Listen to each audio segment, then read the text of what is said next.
What you said about the pendulum swing, though, this is well, yeah, a common thing in the Russian history now. That is swings Yeah. between the West and the East, and but often what incentivized the swing to the West, that is because for the past 300 years at least, since Peter the Great, was the Westernization or Europeanization of Russia was always associated with modernization and economic development. That is, if you want to develop, you have to become more European, effectively. That's the cultural revolution of Peter the Great as well.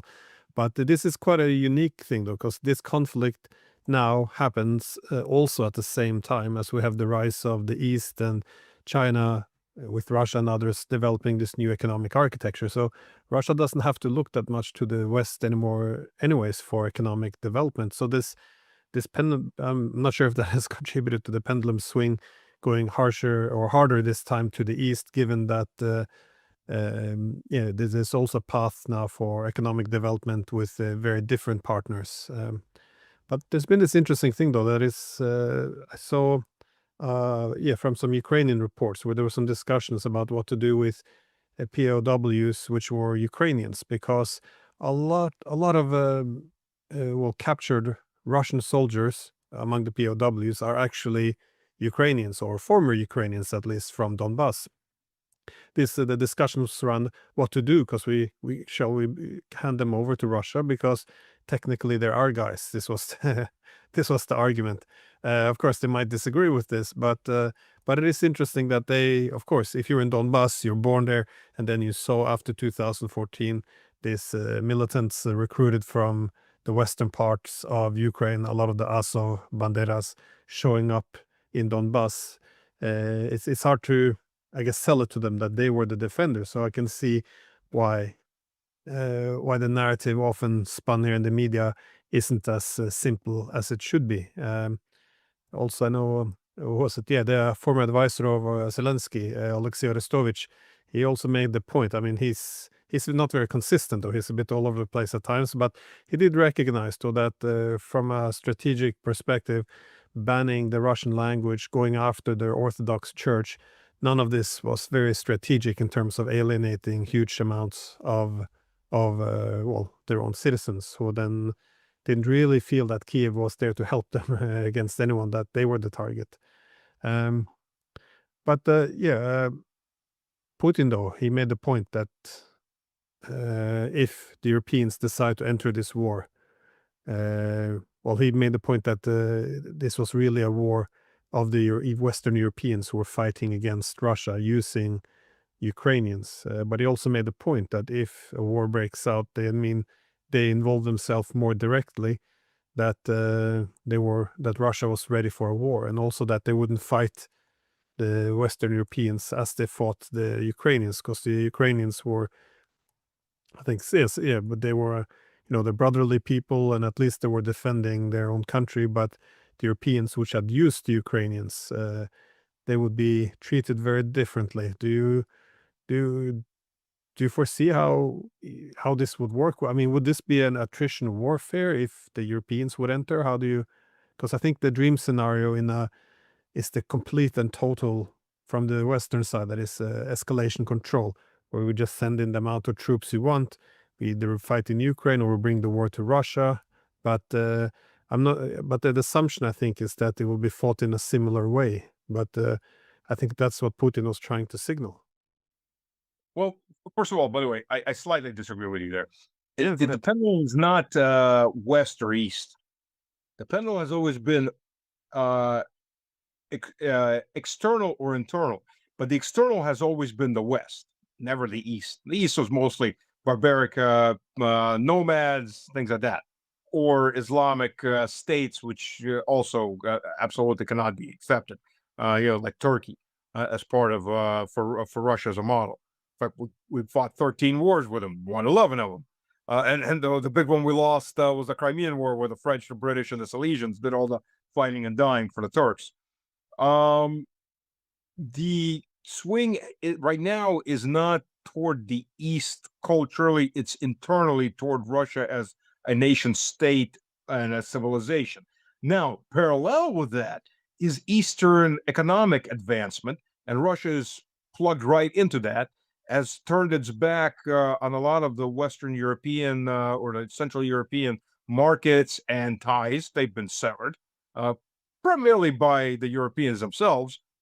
And Russia's quite quickly plugged in. Let's not forget, Russia has somewhere between the fourth and the fifth largest manufacturing base in the world. Russia's a huge manufacturing power, and it's being reindustrialized very quickly. I saw a lot of this reindustrialization that was taking place, renovation of huge factories. Factories. Some of these factories have floor space in the 30 to 50,000 square meters. I mean, there's huge buildings with lots of equipment, and that started back in 2006, and it's just steadily accelerating. And this has done a lot to accelerate it. In fact, Trump Jr. He said, it was talking about all the rich Ukrainians in Monaco, and Zelensky doesn't want to end this war because he's stealing money, and Putin doesn't want to end this war because Putin's also kind of implying he's a bad guy. Doesn't want to end this war because he's building factories. Yeah, was building factories bad though? Wait a minute, there's something I don't understand here. So Russians are industrialized; they don't want to bad. That's bad. Well, no, for us it's actually pretty good. Um, and China and the East have created this alternative to Russia. Now, some Chinese culture has appeared because there's been stores opening up selling Chinese grocery goods or some candy. But to say that Russia is running, oh, we want to be like China, no, absolutely not. There's none of this that we saw in the 90s toward the West. If I Now, can if quick, the field, what more? no, I just want to say I agree with you though, because if you go back to the Peter the Great times, with the whole idea of remaking Russia as a European country, change the language, alphabet, the beard, the dress code, the culture, the literature.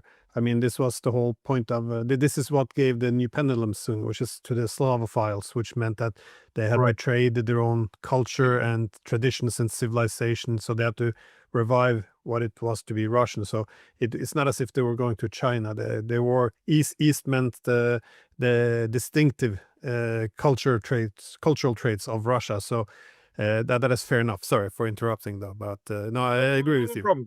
Yeah. But one of the things Putin said, as far as the Europeans, it's like, do not think that we're going to fight you in the same way. We're pulling punches and we're holding back.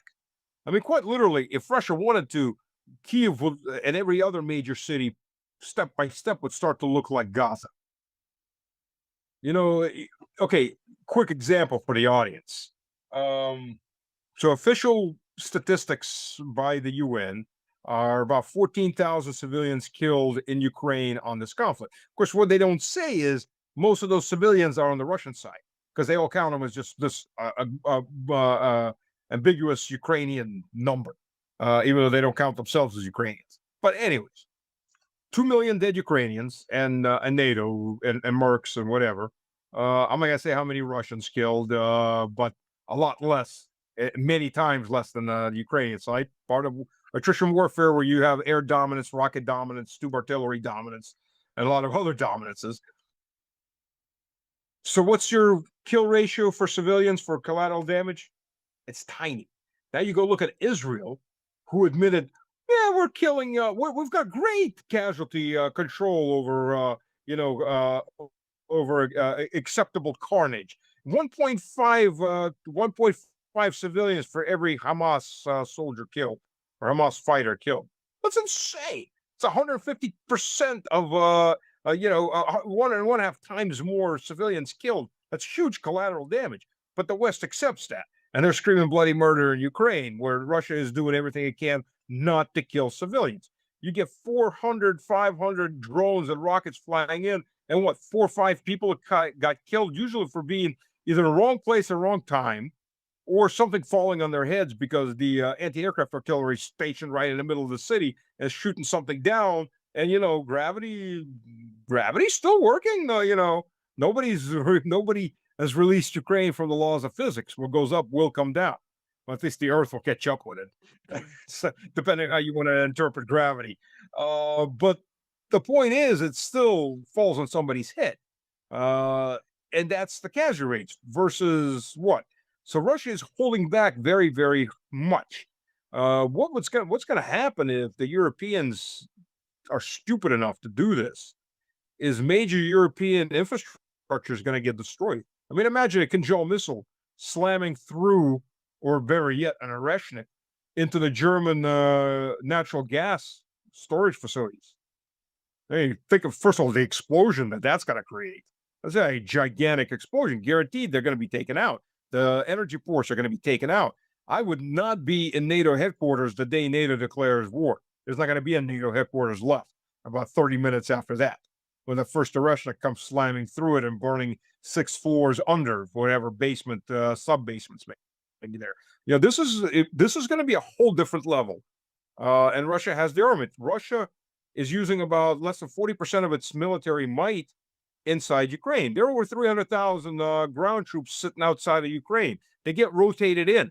The battalions will rotate through. They'll get combat experience. They've been to the front for 6 months. They'll get rotated out, and another unit gets rotated in to take their position, and so on and so on. They're making sure everybody gets enough rest. I have friends that have come back for a month here, a month there for vacation time to go see their families, what have you. The Ukrainians aren't getting vacation time. Some of those guys have been there for 3 years, if they're lucky enough to survive that long. They're not getting any vacation. They're not getting 1 day. The only way they get off that battlefield is either in a body bag, and usually the Russians picking up that body bag, or on a stretcher. That's it. That's why they were, that's why the desertion rates are where they're at, and the veterans are deserting. They figured that out. My prospects of getting out of this alive are zero. And that's nothing. When I'm talking about the way that Ukrainian society divides, then you got to ask yourself, what's the average statistical Ukrainian gonna get out of this war if Ukraine wins? Let's go full fantasy. Ukraine takes Moscow. It wins everything. What's the average Ukrainian get out of this? Debt for the next 10 generations. Paid medicine that he can't afford. Destroyed school systems that he can't afford. No pensions. None of the land, none of the resources are owned by Ukrainians. Not even most Ukrainian oligarchs don't even own those areas anymore. That's it. There's nothing for Ukrainian people to fight for. They're being used. And that, by the way, I think is one of the biggest scare tactics not scare tactics, one of the biggest fears, a two-folded fear here amongst the Western elites. One, the average Ukrainian soldier is going to finally figure this out. And he's still alive. And he's going to switch sides, and he wants revenge. He wants revenge for his buddies that died aimlessly, for what he's gone through. He wants revenge. And they're going to be ready to go take the fight to Europe. Two is the crime aspect. Those guys aren't going to disappear, especially if Ukraine gets into EU and has visa-free entry into all of Europe. I mean, those specialty brigades like Azov, they're not going to disappear. Well, the people there are not going to disappear. They've tried to use them up on the battlefield. They got a little smart and said, no, we're not going to do suicide attacks. Screw you. We're leaving. Well, what are those guys? Highly skilled, battlefield experienced, well-armed. What are they going to do? You're looking at the next worst nightmare for all of the EU. You're looking at a mafia that they're not prepared to deal with. You're looking at people that are willing to take the violence to such a level that the police are going to get exterminated in most of Europe. Most of European society is about to get a battle shock that they're not prepared for. They're going to make the Islamic jihadists in Europe look like kindergarten. Right now, these people are being hired by the Islamic jihadists, by the mafias, by the Nazis. But they're going to be coming to Europe, to a neighborhood near you, when those borders are open and they're running through those borders and weapons are already flowing in. Europe has got a problem. The EU, let me rephrase that, has a problem. It has no concept of what to do with. Like I said, it's going to make those Islamic jihadists attacking Christmas markets look like absolute children's play. When these guys come in, and if these guys are going to come in for revenge, then Europe is screwed. It's screwed badly, because these guys are going to have a lot of blood they're going to want to spill. And it's going to be not even so much ideological as personal revenge for the last 4 years, if they buy into this fully, that they've been backstabbed. It's funny what you said before about the air defenses, because that was actually, I mentioned Arestovich before. That's how he fell out of grace and lost his job. as Zelensky's top advisor, because he made the point that because a missile hit an apartment building in Ukraine, and he was saying, yeah, well, this was the air defenses which got off stray and hit an apartment building. But you have to stay true to the narrative that this was just evil Russians, that they deliberately targeted civilians. So yeah, that's I think how he ended up getting kicked out from Zelensky's inner circle. Yeah, sorry. Uh, Arestovich, I didn't get to him. I'm sorry. When you said he's all over the place, he's not.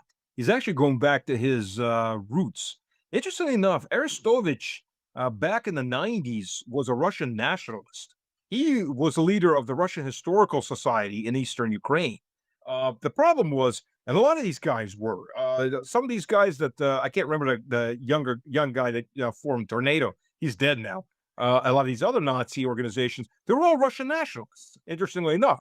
The problem is in the 1990s, Moscow didn't do anything with them. They didn't support them. They didn't get support. They got abandoned, and they felt upset. They were hurt, feeling certain. Here comes the West, and they start pumping them full of these other ideas, and they embraced these. They felt like they had been rebuked, or had been let down, or had been betrayed by Russia, and they clung on to this. Arestovich was one of those guys.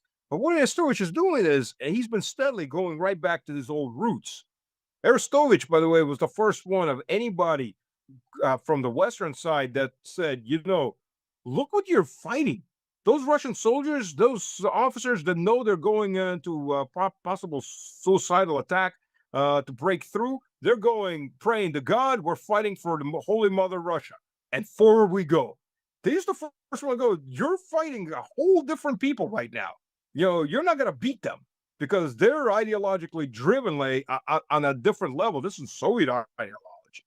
This isn't fighting for the people, the common people, the workers. No, this is a religious war. He was one of the first ones from the Western side that started to mention that. And again, for Bolton, he was being shut up. You can't say that. You can't tell the people that from that side it's a holy war, and we're the baddies. So Arestovich, he had to leave Ukraine, and steadily, he's going further and further. I mean, he's flat out saying, if you didn't know who he was and you listen to some of his podcasts, you'd say, man, this guy is a Russian nationalist. If you listen to it, and I won't be surprised that in 5 years, there's the evening news with Arestovich on some Russian channel. I wouldn't be shocked in the least, to tell the truth. A lot of people have been laughing about this, but it's kind of gallows humor. Hey, it could actually happen. So weirder things have happened. Well,